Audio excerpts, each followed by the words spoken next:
میں ایک مرتبہ لکھ رہا تھا، لکھتے لکھتے میرے قلم پر ایک مکھی آ کے بیٹھی اور وہ سیاہی چوس کر پینے لگی، تو میں نے اس کو پینے دیا کہ اللہ کی ایک مخلوق اپنی پیاس بجھا رہی ہے، اس کو پیاس بجھانے کے لیے روک دیا۔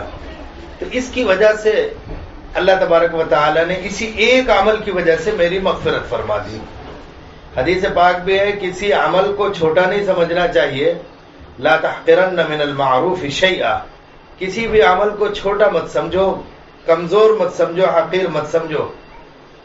آگے کے الفاظ ہیں، اگرچہ تم اپنے کسی بھائی سے ملاقات کرو خوش طبعی کے ساتھ، خوش اخلاقی کے ساتھ، خندہ پیشانی کے ساتھ اس سے ملاقات کرو، وَلَوْ أَن تَلْقَى بِأَخَاكَ بِوَجْهٍ طَلَقٍ، وَلَوْ أَن تَلْقَى أَخَاكَ بِوَجْهٍ طَلَقٍ۔ صاف لفظوں میں فرمایا کہ اگرچہ آپ کے اپنے بھائی سے ملاقات ہی ہو خندہ پیشانی کے ساتھ، محسوس ہو رہا ہو کہ سامنے والا میری ملاقات پر خوش ہو گیا، یہ ملاقات بھی تمہارے لیے مفید ہوگی۔ اسی بات کو ذکر کر کے امام بخاری دونوں باب کو اگر جوڑ کر کے دیکھ لیں امام بخاری کے، تو امام بخاری اسی طرف ذہن کو لے جانا چاہتے ہیں کہ عمل جو کچھ بھی ہونا چاہیے اخلاص نیت سے ہونا چاہیے۔ یہ کتاب پڑھ لینے کے بعد یا ان کتابوں کے پڑھ لینے کا مقصد علم کو میں اضافہ کر لینا اصل مقصد نہیں ہے، اصل مقصد ہے علم کو حاصل کر کے اس کو اپنی زندگی میں ڈھالنا، اور اس میں سب سے بڑا ذریعہ اور سبب جو بنایا ہے لوگوں کے لیے وہ انسانی ہمدردی اور لوگوں کے ساتھ خوش اخلاقی کا تذکرہ کیا، معاملات کا تذکرہ کیا ہے۔ آپ پڑھ کر کے دیکھیں تو کچھ ابواب ہے، کتاب الایمان، اس کے بعد کتاب الصلاۃ کو ذکر کر دیا گیا، کتاب الطہارت کو ذکر کر دیا گیا، کتاب الزکوٰۃ اور کتاب الحج کو ذکر کر دیا گیا، کتاب الصوم کو ذکر کیا گیا۔ یہ بندوں کے اپنے پرسنل معاملات سے متعلق ان کا تذکرہ مختصر سے حصے میں آیا۔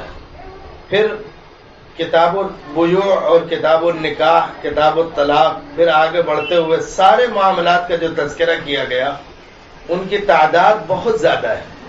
ان معاملات کا تذکرہ کر کے اس بات کی طرف ذہن لے کے جایا گیا ہے کہ اصل چیز دنیا میں تمہارا جن چیزوں سے واسطہ پڑے گا ان میں اپنے آپ کو رسول اللہ صلی اللہ علیہ وسلم کے طرز کے مطابق ڈھال کر پیش کرنا، یہ کمال کی چیز ہے۔ اور اسی بات کو سمجھنا چاہیے کہ ہمارا معاملہ صرف یہ نہیں ہے کہ ہم اپنی زندگی میں کچھ وقت کے لیے معلومات جمع کر لیں اور پھر اس کے بعد کوئی کام کرنے کے لیے اپنے آپ کو یہ سمجھے کہ اپنے علم کی بنیاد پر کسی دوسرے کے سامنے بڑے بن جائیں۔ دوسرے کے سامنے بڑا بن جانا اور دوسرے کے مقابلے میں اپنے آپ کو بڑا عالم شمار کروا لینا، یہ عالم کا کمال نہیں ہے، تو جاہل کی بات ہے۔ جاہل چند چیزوں کو حاصل کر کے اپنے آپ کو بڑا بناتا ہے، لیکن عالم جو ہوتا ہے وہ اس درخت کی طرح ہوتا ہے، جب اس میں علم جس قدر بڑھتا جاتا ہے وہ اس قدر جھکتا چلا جاتا ہے۔ علم کا مقام ہی یہ ہے کہ آدمی تنزلی کی طرف، جھکنے کی طرف چلا جائے۔ یہ الگ بات ہے کہ وہ اپنے آپ میں جھکتا ہے اور اللہ اس کو بلند کرتا ہے، بلندی اللہ دیتا ہے اس کو، لیکن اپنے آپ میں اس کا کمال یہ ہوتا ہے کہ وہ جھکنے کی طرف چلا جائے۔ جیسے اس پیڑ کی قیمت زیادہ ہوتی ہے جو پھلدار ہوتا ہے، پھل والے درخت کی حفاظت کی جاتی ہے، پھول والے درختوں کی حفاظت کی جاتی ہے، اس میں کانٹے ہی کیوں نہ ہو، پریشانی ہوتی ہے، اس کی حفاظت بہت کی جاتی ہے، لیکن وہ اپنے آپ میں نیچے کی طرف اس کی ٹہنیاں اور شاخیں جھک جاتی ہیں کہ میں نیچے سے لوگوں کو نفع پہنچاؤں۔ یہی کمال ہوتا ہے علم حاصل کرنے والے کا کہ اس کے پاس علم اگر جمع ہو جائے تو وہ لوگوں کے لیے جھک کر ان کو نفع پہنچانے کی کوشش کرے۔ اسی لیے حدیث پاک میں صاف لفظوں میں پڑھا بھی ہوگا، خیر الناس من ينفع الناس، لوگوں میں سب سے بہتر وہ ہوتا ہے جو لوگوں کے لیے نفع بخش ہو، نفع پہنچانے والا ہو۔ تو علم کا کمال ہی یہ ہے کہ وہ لوگوں کو نفع پہنچائے۔ ایک بات اور سمجھیں، یہاں اس حدیث میں دو لفظ لائے گئے، سبحان اللہ و بحمدہ، سبحان اللہ العظیم۔ اس میں اشارہ ہے اس بات کی طرف سبحان اللہ و بحمدہ کہ اللہ تبارک و تعالی جامع الکمال ہے۔ کسی سے محبت ہوتی ہے تو اس کے کمال کی وجہ سے ہوتی ہے، چاہے جس چیز میں کمال ہو جائے اس کا۔ کسی بھی شعبے میں اگر کمال ہوتا ہے تو اس سے محبت ہوتی ہے، اور اللہ تبارک و تعالی سارے کمال کا جامع اور سارے کمالات کو پیدا کرنے والا ہے، تو اس سے بندے کی محبت انتہا کو ہونی چاہیے. لیکن محبت میں آدمی کبھی کبھی اندھا پن اختیار کرتا ہے، اس راہ پر چل دیتا ہے جو حقیقی راہ نہیں ہوتی، اس لیے فوراً اس کے جلال کا بھی تذکرہ کیا. جیسے بچوں کو اپنے ماں باپ سے محبت ہوتی ہے لیکن ان کا رعب بھی ہوتا ہے، تو فوری طور پر اس کے جلال کا تذکرہ کرتے ہوئے فرمایا سبحان اللہ العظیم، کہ وہ جلال والا بھی ہے، کبریائی والا بھی ہے، بڑائی والا بھی ہے. اس لیے اس کی عظمت بھی سامنے ہونی چاہیے. جیسے اس کی محبت بھی بے انتہا ہو ایسے ہی اس کی عظمت بھی بے انتہا ہو. جب دونوں چیزیں جمع ہوں گی تو سارے اعمال میں اسی کی طرف نظر ہوگی. یہاں ہمارے اکابر ایک عجیب و غریب بات اور فرماتے ہیں کہ اعمال میں محبت کی طرف اشارہ کیا گیا، اقوال میں محبت کی طرف اشارہ کیا گیا اللہ کی طرف، اور بڑائی کے سلسلے میں کہہ دیا گیا کہ اس کی عظمت کا خیال رکھو.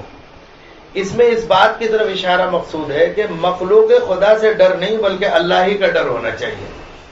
مخلوق خدا میں جیسے جہنم کا ڈر ہے تو یہ مخلوق ہی کا ڈر ہے، اللہ کا ڈر نہیں ہے. سانپ بچھو کا شیر کا ڈر ہے تو یہ مخلوق کا ڈر ہے، اللہ کا ڈر نہیں ہے. یا کسی عمل کے کرنے اور نہ کرنے میں اگر بندے کا ڈر ہے، انسان کا ڈر ہے، تو یہ اللہ کا ڈر نہیں ہے، انسانوں کا ڈر ہے. وہ نفع بخش نہیں ہے، نفع بخش وہ ہے جو اللہ کے ڈر سے ہو. اس لیے اصل کمال تو اللہ کا ڈر پیدا کرنا ہے. یہاں اللہ کا ڈر کسی کے اندر جب پیدا ہو جائے تو کتنا نفع ہو جاتا ہے اس کا اندازہ کریں. ایک شاعر گزرا ہے ابو نواس، بہت بڑا شاعر تھا، اور اس کے کلام عام طور پر فحش کلام ہوا کرتے تھے، جیسے آج کل کے گویوں کا ہوتا ہے. آپ حضرات ان کو سنگر کہہ لیتے ہیں یا اسی طریقے سے ان کو ایکٹر کہتے ہیں، ہیرو کہتے ہیں، لیکن ہم ان کا نام گویے اور نچنیے ہی رکھتے ہیں جو پرانا نام تھا. اگر پرانے نام کے ساتھ ان کو یاد کریں تو ان سے تعلق نہیں ہوگا، ان سے دوری ہوگی. تو اس زمانے کا وہ بہت بڑا اس طرح کا شاعر تھا اور اشعار کہتا تھا، لیکن عام طور پر فحش اشعار کہتا تھا.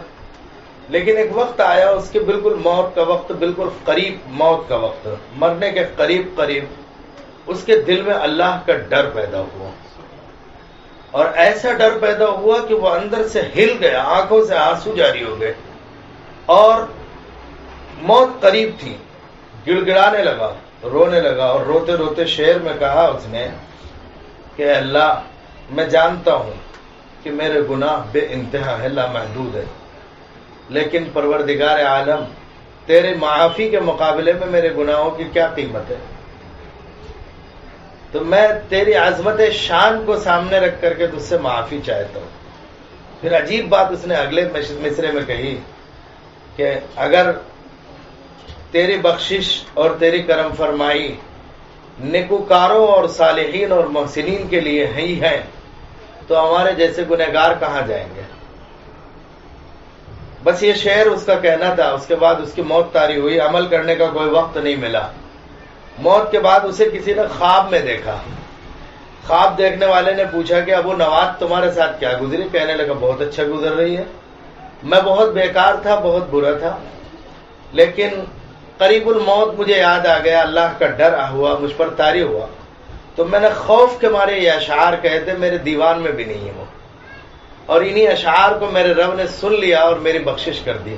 بعد میں وہ اشعار اس کے دیوان کے اخیر میں شامل کر دیے گئے اور وہی اس کے دیوان کا خلاصہ ہوا. تو اس سے پتہ یہ چلتا ہے کہ اعمال تولے جائیں گے تو اعمال کا وزن بھی ہوتا ہے.